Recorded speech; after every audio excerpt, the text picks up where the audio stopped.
How do you know that there's an altar walking around your life? How do you know that there's an altar operating around your family or operating around your territory? What metrics do you use to discern the presence of an altar? You will see patterns and repetitive occurrence. This is the most accurate diagnosis of the presence of an altar. It is there to produce particular results. So when you see patterns repeating itself, know that there is an altar at work. And so when we talk about patterns, we are not just talking about negative things, because we also have people who have struck covenants with God that is responsible for certain results, not only in their life, but also in the life of their generations. And so it is expedient that we look at these things holistically.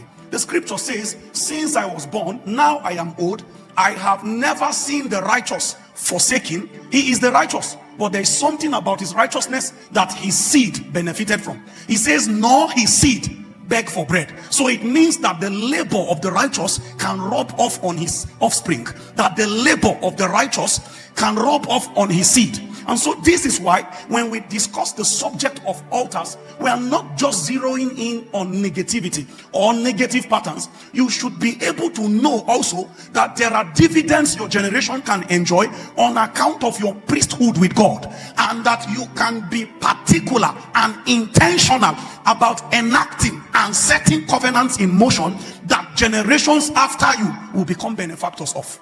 This is why when you look at the way the patriarchs live, they live in the big picture in context. They bring the big picture in context. Their action calculated, the end of their generations. They did not just take decisions that are just self-centered and selfish. This is why when you hear God rebuking David, not a rebuke in terms of condemnation, but rejecting his desire to build him a house.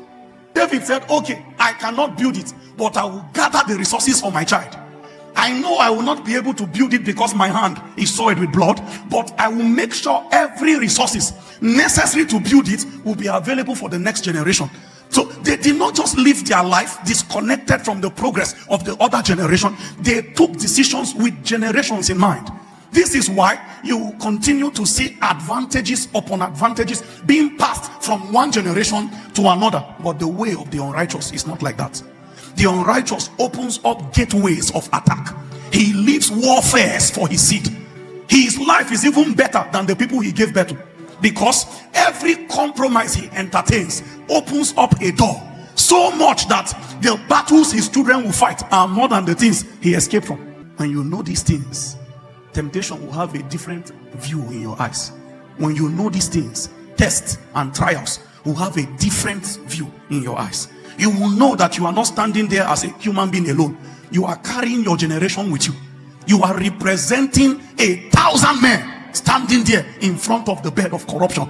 It's either you fall with all of them or you prevail with all of them. Inside one Adam was the whole genealogy of mankind. He fell and all of us fell with him. Inside one Jesus was also the whole genealogy.